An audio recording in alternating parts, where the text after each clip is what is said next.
homeless, and if there is a house available. So if there's a house available here for us, you know, how they're going to fit. But if it's not, there are other programs out there. Once again, we're not here to compete with any of the other programs. We're here to complement them. So if there's a VA program that I know that they're eligible for, we will get them, make that call right then and there and get them their connection set up right away.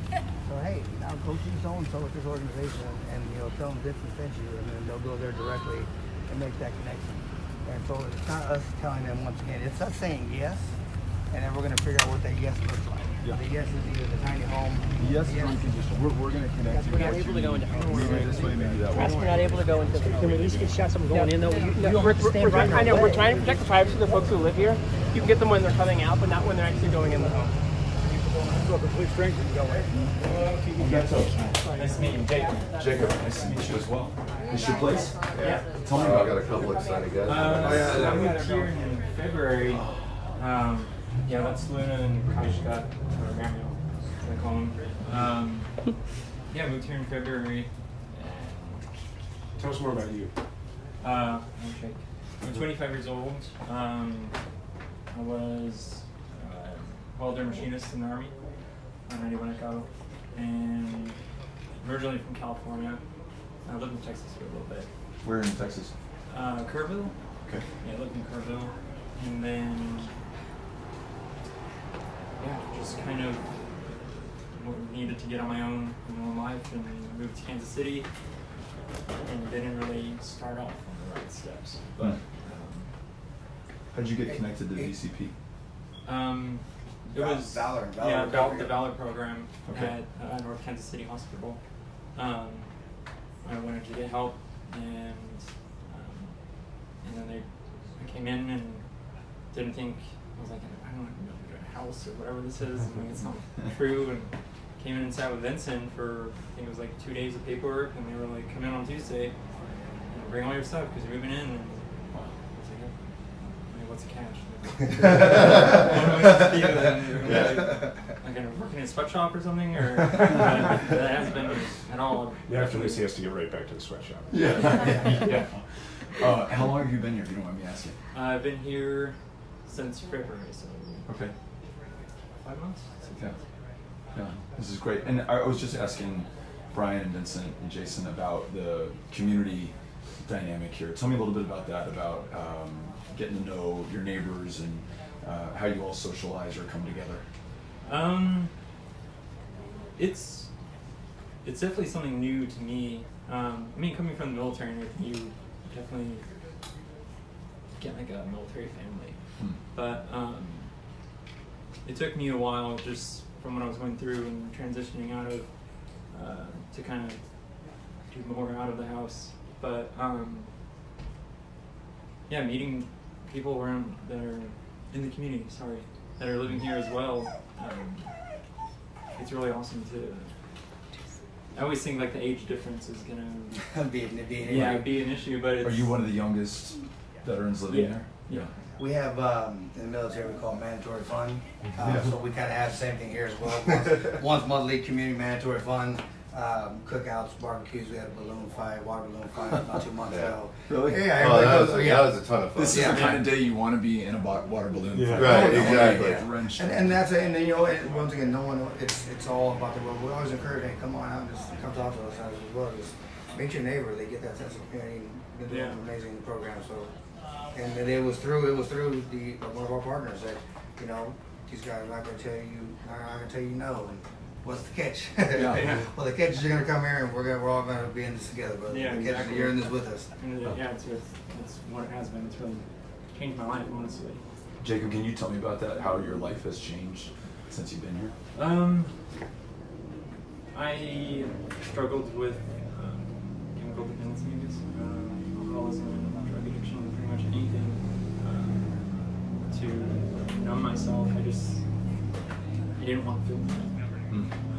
I didn't like myself, and it's been like extra accountability. And medication management, they rolled my medication and stuff. I agreed upon, I told them and it's that kind of accountability is what I needed, and I knew I wasn't going to have my own. but it's helped me see what just a sober life can be. It's awesome. It's amazing. Because I was just like very unsocial before, just wanted to stick to myself. And,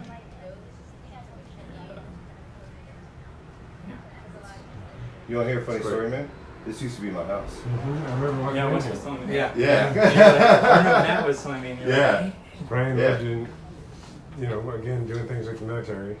Brian was 45, 60 days. It was somewhere between 45 and 60 days last summer. I was thinking Yeah. it was Yeah. just to make sure like it was how we wanted it. Yeah. You know? It started. So the origin of You it. got to see The what's origin going of on. it is that actually the bed. I said we need to get rid of the footboard. This is. I don't care. He's like, no, Brian can fit in there.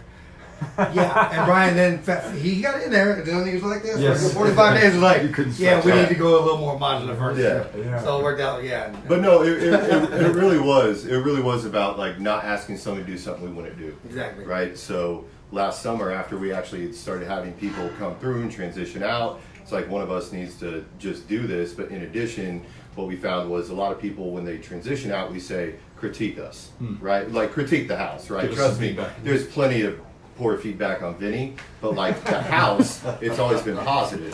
So it was like one of us needs to actually live in it to figure out what we can do better when we build the next 13.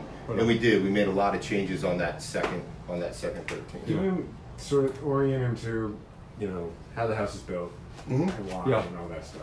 And one other question Yeah, as of you course. answer that, can you buy these houses and have them come in by rail car already assembled, or is this something that has to be built in place? So one of the ways that we were able to pull off tiny home community inside of major city limits was all these houses are built to code, right? So they're stick built from the ground up. So what you don't hit when you're trying to bring something in is one, it's not necessarily as cost effective, but you're not hitting on all the necessary inspections. We built a 2018 code. They have to meet any standard, any new construction needs, right? So they're market grade All city houses. utilities, Right. Right. So we build them from here up. It's actually a lot more cost effective because I can get somebody to donate some lumber or a roof or some man hours as opposed to asking somebody to donate the entirety of a manufactured house to bring in. In addition, it creates a lot of community buy-in, right? So somebody comes out and swings a hammer, they feel bought into the project, Yeah. and they want to come back, they want to connect, they want to continue. How about to this support us. neighborhood? We were just talking about NIMBYism, folks who might say, I don't want this kind of a development in my backyard or my community. In terms of, you mentioned property values have gone up since this has gone in, but have you also seen participation from the neighborhood and the community in helping to build? When we first purchased the lot, that was that sidewalk was actually trees. The neighbors came out here and we took chainsaws ourselves and some trucks, and they actually came out and gave us a hand with that. And since then, we have a really good relationship That's great. with the community partners. Now, the actual landlords next door, they're actually talking about moving some of our veterans permanently over there. And that's because the veterans still want to be close with the community, as part of that community. It's as simple as we come here, they transition, everything is taken care of. And everyone now they move across the street, and they're still part of the VCP. They still have their home. They still have that connection to the community. So they've been. I think overall, as far as the neighborhood feels, it's been amazing. Now all the logistics and the money, that's all there into the deal there. But the feel of the neighborhood, I think it's been pretty good. I like hearing that. So tell me about why it's, because one of the things I like to talk about is why this is specifically a solution for veterans, right? And tiny houses in particular are, so do your thing. Sure. So, thanks. So the house itself, right? So the house is, again, kind of harkening back to that barracks feel. Even though it's tiny, we've done as much as we can to make it feel safe and secure, right? So there's a door in that window so you can see who's out. It faces the walkway up. You're not looking into somebody else's house. And now he's chosen to turn the bed, which actually I'm kind of upset. I didn't think to do that when I was here. But normally the bed faces the door, so if somebody's feeling a little bit insecure, that helps them feel a little bit more secure. We do little things like, this is single occupancy. We don't need doors on the bathroom. But doing this allows you to have a more secured, safe spot. Yeah. So, as opposed to a group living situation, an apartment, anything like that, where somebody may have social anxiety, some level of PTS, this really helps with those issues, right? Having that front door, you get a shut lock, right? That's something that I've gotten from the female veteran community is that idea of safety. That idea that I'm allowed to have stuff, keep my stuff somewhere and have it be safe, or I'm allowed to be safe in my person. Unfortunately, group living situations, shelters, violence, both sexual and physical, increase. That's not an issue here. You know, you get that front door, you shut, you lock, you feel secure. Plus, if there is ever an issue, our people are right there. You know, we're right here to respond. We're talking about functional zero. One of the reasons that like beds will stay empty and vets will stay in the woods or on the street is because, you know, most people don't want to go and stay in a place where they're surrounded by strangers and homeless shelter. But like if you have post-traumatic stress, like that is a no-go. Like I struggle to sleep on an airplane with people. Another one Jason's on and it's right here. So and There we go. that right there is one of the biggest things that we've changed is if we meet Jacob in the street and say, all right, you have a house for you know, 2 days. But you have to leave your companion animal. You have to leave your buddy out there on the street. That's usually a no-go. They're not going to leave their buddy behind. They're not going to leave them there. So that's one thing that was huge with a lot of our individuals here is that being able to bring their service animal or companion animal. Once again, the accountability he spoke about gives them accountability for the animal. On top of that, they're not leaving their buddy behind. They same type of accountability. So that's one thing that's been huge with our organization changing is the ability to have the animals around. You see, we have Scanny up there up top. Just I don't know what he does exactly, but he gets a lot of attention. Me or Skinny? Well, Scanny. Your dog. My dog. So being pet friendly is huge, really, and we made a lot of great pet partnerships as well. So that's just another thing to add to us. Again, that's an additional benefit of the tiny home model versus group living situation, apartment complexes, anything like that, right? It's also the incredible sense of pride and ownership. Something I want to hit on. I know that we probably got to step out there. Is from the day he moved into this house, it came stocked with brand new appliances, dishes, sheets, Not donated. brand new, right? Brand new. From the day he walked in, he now owns all of it. Yeah. Right. Even food in the fridge. Yeah. There's food in the fridge. Cabinets. Yeah. Yeah. Wow. So when he ultimately, you know, chooses the next place he wants to go to, this is his nest egg. This is the stuff he gets to start with and can accumulate, and in the meantime have pride over the things that you know you have when you move in. That's great. That's amazing. This dog, is it trained, or did you train your dog? Did you? Because it's a service animal. Yes. Yeah. She's not. I've been meaning to go to the VA because I know they have classes and stuff there. You can take animal too, but they're just kind of taking on the responsibility. Just She's so well behaved. yeah, There are all these she people is. coming in. There's a She cat gets super excited going when right in people front of are- her, and she's yeah. not. She's so chill. Yeah, her and the cat are best friends. Yeah, we have pet policies and all of that work with the case management on a daily basis. And, you know, we encourage them. We want that that's family, that's home. Yeah. But as long as taking care of them, Jacob's doing an amazing job with it. So it's good to go. There's always a part of it. You know, it's the community, it's the family. So. Yeah. Yeah. Different kinds of things. I love that. Jacob, thanks man for letting us in your place. Yeah, thanks for letting us I really in a little appreciate bit, it. man. Thank you. Appreciate Thanks it. a lot. Yep. Yeah. It was nice meeting you. Likewise. Really nice to meet you. Nice to meet you. Yeah. Thank you for everything Yeah, you've of done for the course. country, and then your courage and sharing your story right now. Definitely. Very Thank you. impressed by that. Yeah. Thank you. Thank you.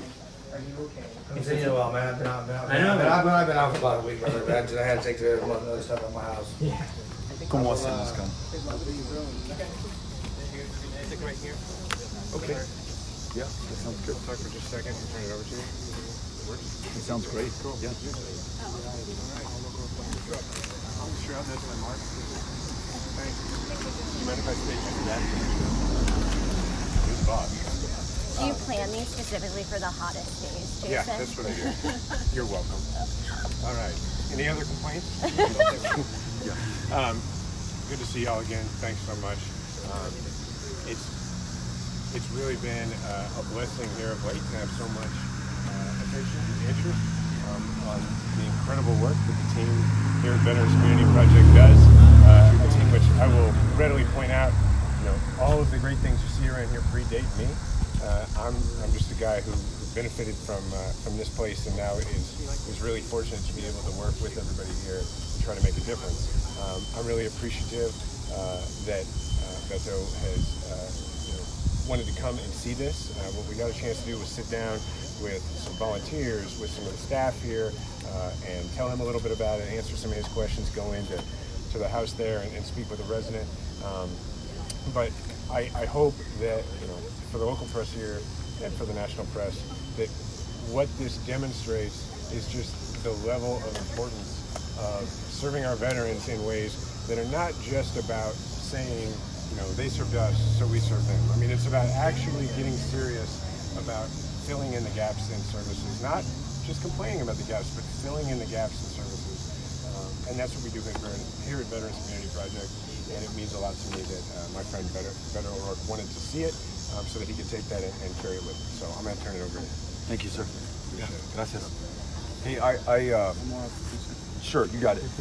Just wanted to begin by telling you that I'm here because of Jason Kander. He's somebody that has been so inspiring to me. His lead is one that I've wanted to follow. His service to country in uniform, his service in public office, the courageous way that he campaigned. I don't think the guy could care if you're a Republican or a Democrat or an independent.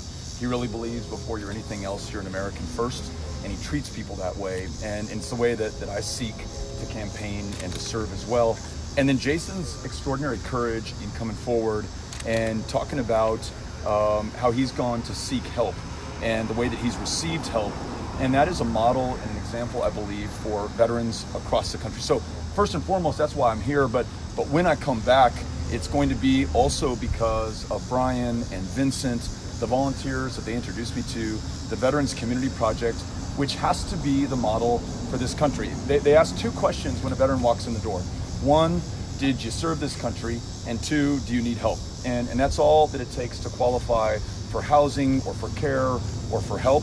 That's the way this country should treat every single veteran, regardless of where you live, how long ago you served, or for how long you served. So I take from this some inspiration and an example that we want to apply to the rest of the country in the housing, the care, the help, and Americans just being good for one another and there for one another at their time of need. So we have time for a few questions. In your plan, you call for additional transition housing. Is this the model you're talking about, and do you think a model like this should be inside of the VA program? I think the federal government should fund through block grants innovative, ingenious programs like this one here in Kansas City. And so some really good points made to me. Unlike group housing or shelter living or in an apartment complex, here in one of these tiny homes, you can have your dog, or you can have your dog and your cat, as I just saw through one of the residents. You can have security and safety, and yet you're still part of a larger community. So yes, I think this is a model and an example. I think there can be different ways of delivering housing. We also have the HUD-VASH voucher program, which we want to expand to include not just veterans who have honorable discharges, but anyone who put their life on the line for this country. Another example that I see here in Kansas City. Can we go to Talk Jason a little Hancock? bit about, I'm sorry. So, You go first, we'll go to oh, Jason. thank you so much. Can you talk a little bit about your time in El Paso at home and how it's impacted how you're running this campaign moving forward? Two things, if I could. One, in the tradition of what Brian and Jason and Vincent are doing here, in El Paso, when I first took office, we ranked dead last in the country in access to mental health care help for veterans, not unconnected to a suicide crisis among veterans. Care delayed became care denied, led to some tragic outcomes. The community of El Paso, one of the poorest on paper in the United States, came together much the way the community of Kansas City is coming together here. Private providers, public providers, folks from all walks of life filling the gaps. We're no longer dead last. We're providing care and access to veterans and saving lives in the process. In that same way, a little more than 2 weeks ago, a gunman came in with a weapon of war, killed 22 people in a Walmart in one of the safest cities in the United States of America. A binational community, a community of immigrants, a community that is majority Mexican American. For all those reasons, he drove 600 miles, chose us to kill people in our hometown. But I guarantee you, we will not be defined by that act of terror or hatred or violence, but instead by the way in which our community came together for one another, donating blood, being at vigils, donating money to be there for families who did not have the resources to pay for their own care or their own funerals. And I think that's the way that America needs to come together right now. In the face of hatred, intolerance, violence, division, geographically, along party lines, ethnic, racial, or religious. Who cares about that small stuff? We're Americans. We're big, bold, confident, courageous people. We're going to start acting that way. So as tragic as what happened in El Paso is, let's also take inspiration from how the people of El Paso have responded to that. And that's the way I'm trying to share El Paso's message across the country. And we have time for 2 more questions. Can we go to Jason? Yeah, I know your campaign is now going. I think it's Oklahoma, Arkansas, Kansas, Missouri. Not the typical tour of a presidential candidate. Why is that? Why are you visiting these red states so, in the middle of a presidential primary? And Mississippi too. In Mississippi. I live in one of those states. We were forever written off or counted out. And I live in the westernmost of the 254 counties of Texas, the hardest one to get to. It takes 2 flights to get there from Kansas City. No one ever showed up.